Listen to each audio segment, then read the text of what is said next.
পুত্র সন্তান লাভের জন্য দোয়া করলে কি গুনাহ হবে? আত্মীয় স্বজনের ভিতর কেউ মারা গেলে 3 দিন মাছ মাংস খাওয়া কি নিষেধ? পর্দা সহজ করার জন্য দেবরের সন্তানদের দুধ খাওয়ানো জায়েজ হবে কিনা? মৃত ব্যক্তির ছবি তোলা যাবে কিনা? বিয়ের অনুষ্ঠানে খেজুর ছেটানো কি সুন্নাত? করার সময় পায়ের সবগুলো আঙ্গুল কি মাটির সাথে লাগানো আবশ্যক? স্বামীর নির্দেশে তার খুশির জন্য রুমের মধ্যে টি শার্ট প্যান্ট ইত্যাদি পরা যাবে কিনা? প্রেগনেন্ট অবস্থায় কি বসে নামাজ পড়া যাবে যদি কষ্ট হয়? স্বামী মারা গেলে কতদিন বাসায় থাকতে হয়? আর বিলম্ব না করে ইতিমধ্যে আপনাদের যে সমস্ত প্রশ্ন আমাদের কাছে চলে এসেছে সেই প্রশ্নগুলোর উত্তর দেওয়ার পালায় আসুন আমরা প্রবেশ করি।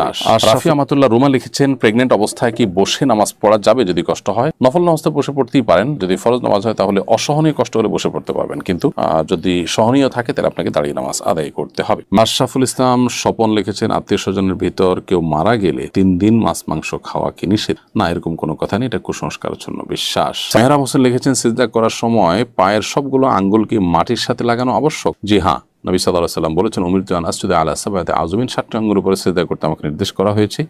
তার মধ্যে একটা হলো যে কপাল, নাক, আরেকটা হলো 2 হাত, আর 2 হাঁটু, আরেকটা হলো 2 পায়ের আঙ্গুলগুলো। এই জন্য এগুলোর উপরে সিজদা করতে হবে।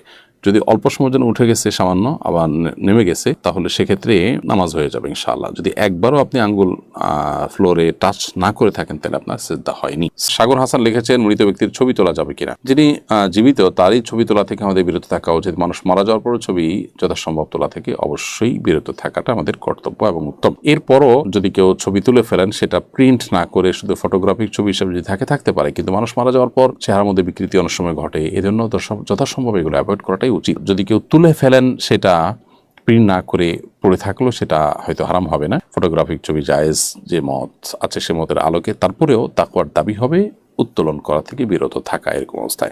সুরাইয়া শারমিন মুক্তা আপনি লিখেছেন, স্ত্রী কি স্বামীর কবর পরিষ্কার পরিচ্ছন্ন করতে পারবে? উল্লেখ্য এটি একটি পারিবারিক কবরস্থান, পাবলিক কবর নয়। উত্তর হলো হ্যাঁ, এটা নাজায়েজ কিংবা নিষিদ্ধ হবে না যদি পরিষ্কার করার মতো ভিন্ন কোনো বিকল্প ব্যবস্থা না থাকে। এমনি ঘন ঘন বা অনেক বেশি কবর জিয়ারত করার পরে হাদিসে নবী সাল্লাল্লাহু আলাইহি ওয়াসাল্লাম নিরুৎসাহিত করেছেন মেয়েদেরকে। সেটা অনেক কারণের ভিতরে একটা হলো যে তারা অনেক বেশি আবেগপ্রবণ হয়ে থাকেন এবং নিজেদেরকে হয়তো নিয়ন্ত্রণ করতে পারবেন না, এরকম কোনো সিচুয়েশন যেন তৈরি না হয় সেই জন্য নবী সাল্লাল্লাহু আলাইহি ওয়াসাল্লাম নিষেধ করেছেন, অনেকে বলেছে। তো পরিষ্কার পরিচ্ছন্ন করার প্রয়োজনে যদি তিনি করেন এবং তার পর্দার খেলাফ না হয় তাহলে সেক্ষেত্রে তিনি সেটা করতে পারবেন। ওয়াইদুল্লাহ বিন লিয়াকত আপনার প্রশ্ন, আপনি লিখেছেন, বিয়ের অনুষ্ঠানে খেজুর ছেটানো কি সুন্নাত? বিয়ের অনুষ্ঠানে খেজুর ছেটানো সম্পর্কিত একটি হাদিস রয়েছে, সেই হাদিসের সনদ দুর্বল, যার কারণে এটিকে সুন্নাত বলা কঠিন, তবে জায়েজ। কেউ চাইলে এটাকে ছেটাতে পারেন, আবার কেউ চাইলে হাতে হাতে দিয়ে দিতে পারেন। তবে হ্যাঁ, বিয়ের অনুষ্ঠান সম্পন্ন হওয়ার পর মিষ্টান্ন খাওয়া বা মিষ্টিমুখ করানো খেজুর খাওয়া এটি সাহাবীদের আমল দ্বারা বা বিভিন্ন হাদিস দ্বারা সাবেত এবং সাব্যস্ত আছে। তবে ছিটিয়ে দিতে হবে এমন কোনো কথা নেই এবং সেটি